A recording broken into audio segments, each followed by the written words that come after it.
La période est délicate pour les services d'urgence. Certains d'entre eux doivent fermer pour quelques semaines, faute de médecins, pendant que les urgences privées se développent. Pour en parler, nous sommes avec Olivier Véran. Bonsoir. Bonsoir. Député La République En Marche de l'Isère, rapporteur général de la Commission des Affaires sociales à l'Assemblée. Je précise que vous êtes par ailleurs neurologue au CHU de Grenoble.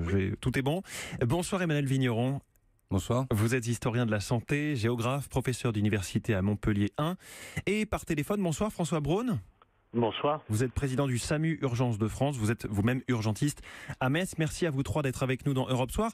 Il y a des services d'urgence qui ferment l'été, François Braun, c'est courant ? Alors non, c'est heureusement pas courant. Il y a des services d'urgence qui ferment de temps en temps des lignes de garde, c'est-à-dire qu'il y a un petit peu moins de médecins que d'habitude dans certains services en été. Mais ce qu'on constate cette année, c'est que des services sont en difficulté, des services avec peu de médecins, c'est-à-dire des services à faible activité, mais aussi, ce qui est tout à fait nouveau, des services à forte activité qui se trouvent mis en difficulté. Donc c'est pas l'excuse de il y a moins d'activité, c'est plutôt un problème de médecins remplaçants qui ne sont pas suffisamment nombreux ? Alors, c'est un problème de médecins déjà au sens large, de médecins urgentistes. Bien sûr, se greffe dessus le problème des médecins remplaçants avec une problématique de limitation financière qui est tout à fait justifiée de leur remplacement, mais aussi une activité qui continue à augmenter. Elle continue à augmenter d'une part parce qu'il y a un peu plus d'urgence, mais aussi beaucoup parce que les gens ne trouvent pas de solution ailleurs que dans un service d'urgence. Ça veut dire, Olivier Véran, que si on se présente aux urgences cet été, déjà il faut savoir où aller, et ensuite on risque d'attendre peut-être plus longtemps que d'habitude ?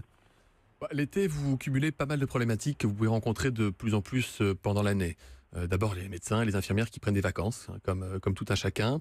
Et donc, quand vous avez une tension démographique, c'est-à-dire avec un nombre un peu inférieur à ce qu'il devrait être, notamment de médecins urgentistes, pour faire tourner les services, ça peut être compliqué. Ensuite, vous avez des territoires qui, d'habitude, ont très peu de population. Vous allez dans la Drôme, vous allez en Provence, dans le Var, avec des territoires qui ont assez peu de population, qui tout d'un coup voient arriver un flux important de touristes et qui donc peuvent se trouver saturés.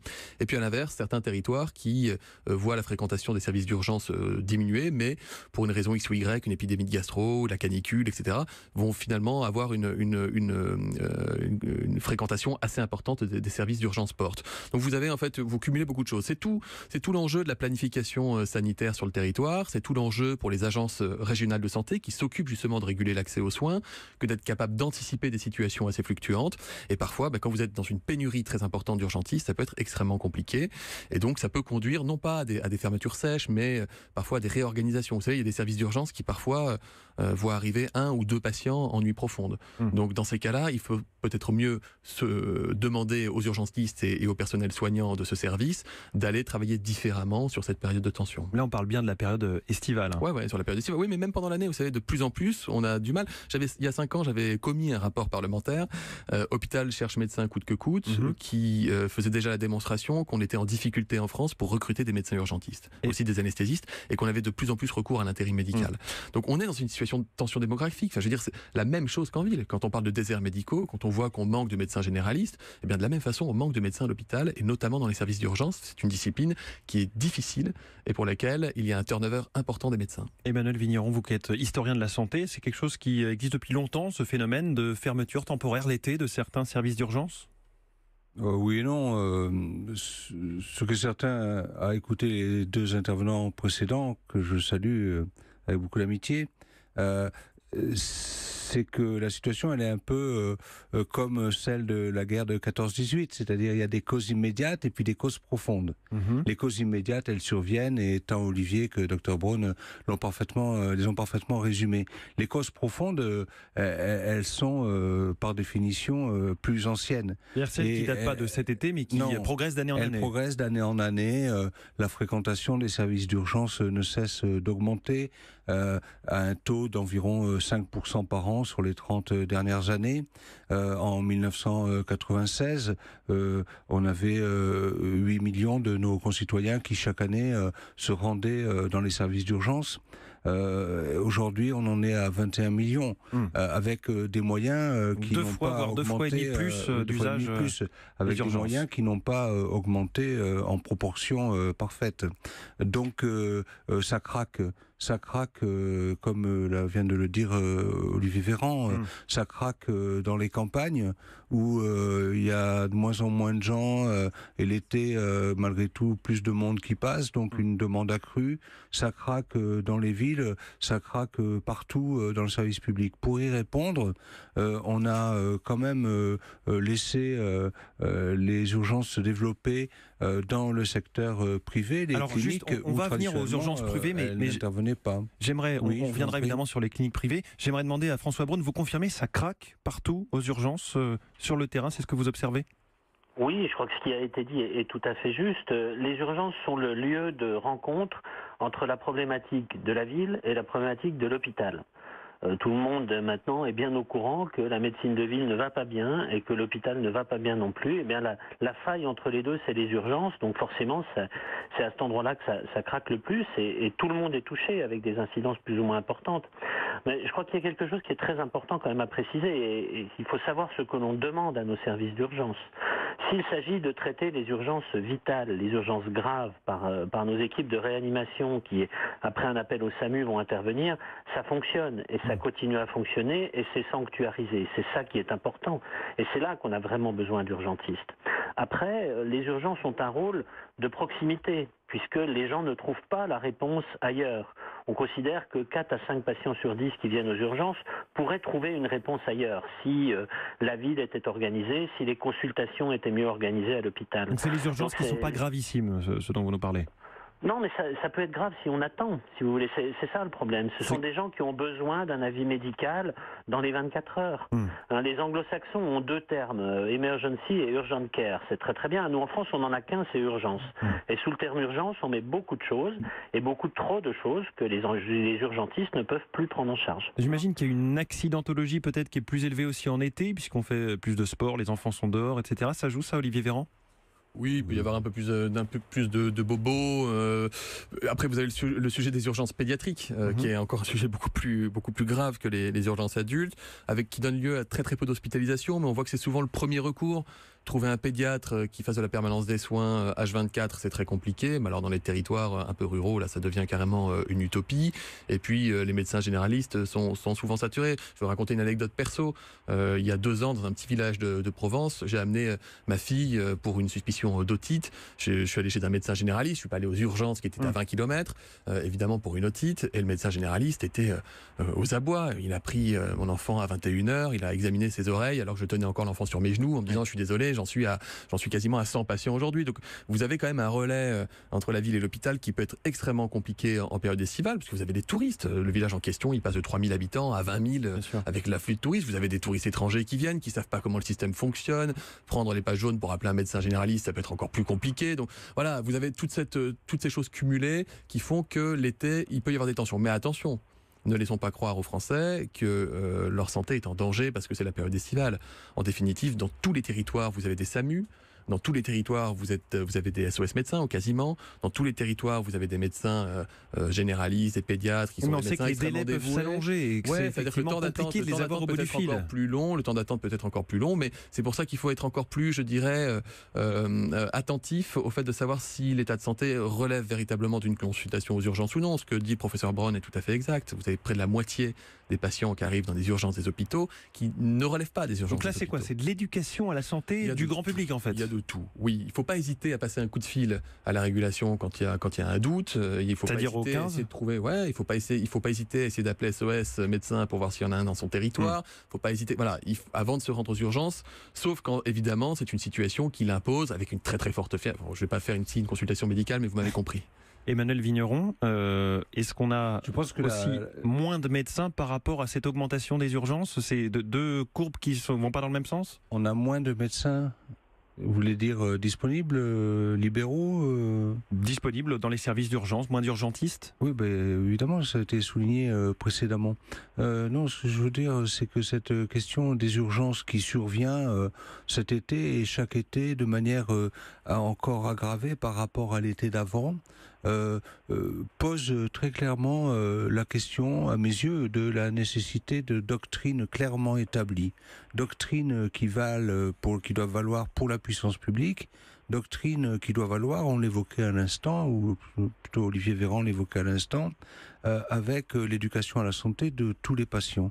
On n'a pas véritablement de doctrine en matière de gestion des urgences, donc finalement peu d'obligations qui s'imposent aux uns et aux autres, et un service public dont c'est la mission, qui tente de répondre comme il le peut, avec les moyens dont il dispose. Il me semble absolument nécessaire, dans ce domaine-là de l'organisation des soins d'urgence, comme dans d'autres domaines de l'organisation de la santé en général, compte tenu de là où on en est arrivé aujourd'hui, d'état de difficulté, de définir des doctrines claires et simples qui soient comprises par tous nos concitoyens et comprises par tous les responsables administratifs et comprises par tous, évidemment, les soignants. Alors, si les gens vont aux urgences, comme on dit, les gens c'est vous et c'est moi, ils vont aux urgences parce qu'ils ne savent pas où aller ailleurs. Ça a été dit par Dr Braun. Si les gens vont aux urgences, c'est parce qu'ils ne trouvent plus en ville de médecins libéraux pour les accueillir. Et on peut comprendre tout à fait que les médecins libéraux soient exténués, craquent et ne veulent plus.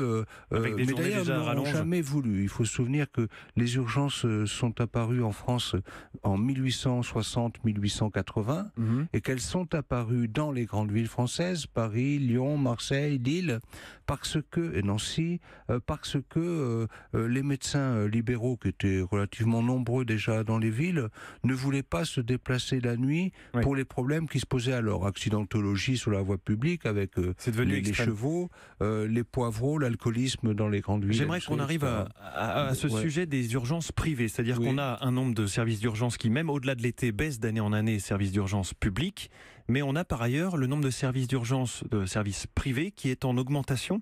Qu'est-ce que c'est exactement que ces services d'urgence privés, François Braun, vous qui êtes président du SAMU Urgence de France? Alors, on trouve de tout dans ces services d'urgence. Bon, ce sont souvent des services d'urgence qui sont apparus pour répondre à ce problème de permanence des soins, plus qu'au problème réel de l'urgence. Et puis, c'est une porte d'entrée qui est très confortable pour des praticiens, qui soient dans une clinique ou dans un hôpital. Donc, il y a un intérêt. Eux sont mieux rémunérés ? Oui, alors ils peuvent être mieux rémunérés, ça c'est certain, ça facilite un petit peu les choses, mais surtout ça permet de libérer un petit peu les médecins de spécialité, voire les chirurgiens, de cette prise en charge initiale qui peut être faite par un service, mais qui ne répond pas totalement aux critères de service d'urgence, qui normalement n'est pas fait pour servir de porte d'entrée à l'hôpital. Ce sont des services qui, pour la plupart, ne prennent pas forcément les mêmes patients que les services d'urgence publics. On connaît tous ça au niveau de la régulation médicale du SAMU, des patients qui peuvent être refusés par un service d'urgence privé, alors que dans le public, on ne refuse jamais un patient. Mais ce sont quand même des partenaires intéressants. Je voudrais juste préciser que en parlant de doctrine, nous avons une chance extraordinaire en France qui est de pouvoir accéder à un médecin urgentiste 24 heures sur 24, 7 jours sur 7 par la régulation médicale du SAMU. Donc et ça, c'est une chance. Voilà, en appelant le 15. C'est une chance énorme parce que la personne qui va faire le tri entre je vous envoie une équipe de réanimation tout de suite et vous pouvez aller au service d'urgence X, ou vous pouvez aller près de chez vous parce qu'à 2 rues de chez vous, il y a un docteur qu'on connaît, qu'on a identifié, qui est disponible pour vous voir, eh bien c'est cette régulation médicale. Et la doctrine que nous devons construire, c'est autour de la régulation médicale chef d'orchestre, avec tous les musiciens qui vont participer, dans lequel les services privés participeront en fonction de ce qu'ils peuvent apporter.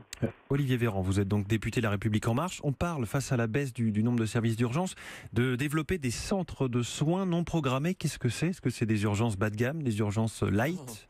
Quand on a dit qu'il y a près de la moitié des patients qui ne relèvent pas des urgences, si vous avez déjà été patient, que vous êtes allé aux urgences, vous avez peut-être attendu 2 heures, 3 heures, 4 heures, 5 heures, parce que votre problème de santé n'était pas suffisamment grave pour passer devant d'autres patients dont l'état de santé, eux, était véritablement Parfois, malheureusement, on voit aussi des drames où des gens ne sont pas pris en charge et restent sur un brancard. Il s'agit justement d'assurer une offre de soins pour tout le monde, quel que soit l'état de santé. L'idée est de se dire, mettons en place des structures de soins urgents non programmés, petits plateaux techniques de biologie, petite imagerie, intervention de médecins hospitaliers et ou libéraux, généralistes. Ils n'ont pas toutes les structures et tout le matériel qu'a un vrai hôpital. Vous n'avez pas forcément besoin d'avoir une IRM pour de l'urgence ou de la bobologie. Donc, mettons en place ce type de structure qui fonctionne très bien à l'étranger, qui fonctionne aussi d'ailleurs très bien en France lorsqu'elles existent, et qui permettent d'offrir une autre réponse que la venue à l'hôpital dans les urgences, qui a aussi un côté traumatisant pour les gens, de franchir la porte des urgences, de se retrouver sur un brancard, malgré toute la bonne volonté du personnel, vous pouvez vous retrouver à 40 dans un couloir, ça peut être extrêmement compliqué. Donc, offrons des soins différemment. Il y a eu le rapport de mon collègue Thomas Mesnier, aussi député de La République En Marche, qui est lui-même urgentiste, et qui a fait des propositions. La ministre ça se sera intégré à la réforme qui va arriver, qui sera annoncée en septembre. Une grande réflexion, une grande révision sur l'organisation de la santé, pas que de l'hôpital, mais de la ville et de l'hôpital, et ce qu'on appelle la permanence des soins, c'est-à-dire l'accès aux soins H24 sur tout le territoire français, sera évidemment une des priorités du plan santé qui sera présenté. On peut encore une fois être malin. J'avais fait un rapport sur le financement de l'hôpital qui montrait qu'en fait l'hôpital est payé aussi à l'activité aux urgences. Oui. C'est-à-dire plus vous avez de patients qui arrivent aux urgences à l'hôpital, plus l'hôpital a de l'argent. Et non seulement vous avez de l'argent pour la venue du patient, mais en plus vous avez de l'argent si vous hospitalisez le patient. Et donc c'est assez contre-intuitif parce que finalement l'hôpital n'a pas intérêt à voir partir les patients qui sont peu sévères. Donc il faut aussi qu'on réforme le mode de financement des urgences de nos hôpitaux de manière à inciter les hôpitaux à n'admettre que les patients qui sont les plus sévères et être capable de faire ce qu'on appelle une réorientation des patients les moins sévères. Je citais l'exemple du nautique tout à l'heure, vers des structures médicales qui font travailler des libéraux, des hospitaliers ensemble, des spécialistes d'organes, des généralistes, des urgentistes, etc. Avec un minimum de plateau technique. Et là, on sera capable de répondre à l'objectif de sécurité des soins, de continuité des soins et de proximité des soins, parce que ça c'est beaucoup plus facile à faire tenir dans des territoires ruraux ou périurbains où il y a peu de médecins que d'installer des grosses structures hospitalières. Parce que si vous pouvez installer des hôpitaux, laisser ouverts des urgences, il n'y a pas de médecins qui viennent y travailler. Ils n'y vont pas, et comme on en manque, vous n'allez pas les forcer à y aller. Donc il vaut mieux être plutôt malin. Comme je dis, rien ne se perd, rien ne se crée, tout se transforme. Quand on réorganise un service d'urgence, c'est pas pour supprimer une offre de soins, c'est pour pouvoir l'adapter aux besoins du territoire et à la réalité démographique médicale telle que nous la connaissons aujourd'hui. François Braun, vous êtes d'accord avec cette vision, avec cette réforme que va porter le gouvernement et notamment aussi la majorité que représente ce soir Olivier Véran ? Oui, je crois que c'est effectivement une solution, et pour voir aussi ce qui se passe à l'extérieur, vous savez, moi je suis frontalier avec l'Allemagne, en Sarre, c'est exactement comme ça que ça se passe, avec juste la précision qu'il faut apporter, c'est que l'urgence vitale doit être garantie, doit être sanctuarisée par nos équipes d'intervention du SAMU, ça c'est essentiel, on avait dit en moins de 30 minutes, mais sinon oui, soyons inventifs, soyons imaginatifs. Maintenant, pour les professionnels des urgences, j'allais dire, il ne faut pas qu'on soit déçus de ces annonces. Voilà, on ne sait pas quelles seront les annonces de la réorganisation, mais je crois qu'il y a une réelle attente pour éviter que tout notre système craque, parce que là, on est en tension, on craint énormément l'hiver qui va arriver, il n'y aura plus cette résilience qu'avaient les services d'urgence depuis plusieurs années, et je crois que si les annonces ne sont pas à la hauteur de nos attentes, ça va devenir très très compliqué. Eh bien, merci beaucoup François Braun. Je rappelle que vous êtes président du SAMU Urgence de France. Merci à vous Olivier Véran, député La République En Marche de l'Isère, rapporteur général de la Commission des Affaires sociales à l'Assemblée. Merci à vous Emmanuel Vigneron, historien de la santé, géographe, auteur de L'Hôpital et le Territoire. Je renvoie aussi à cet excellent dossier fait par le journal Le Monde aujourd'hui et que vous avez sous les yeux et auquel vous avez évidemment contribué, Emmanuel Vigneron. Merci beaucoup à vous trois d'être venus dans Europe Soir.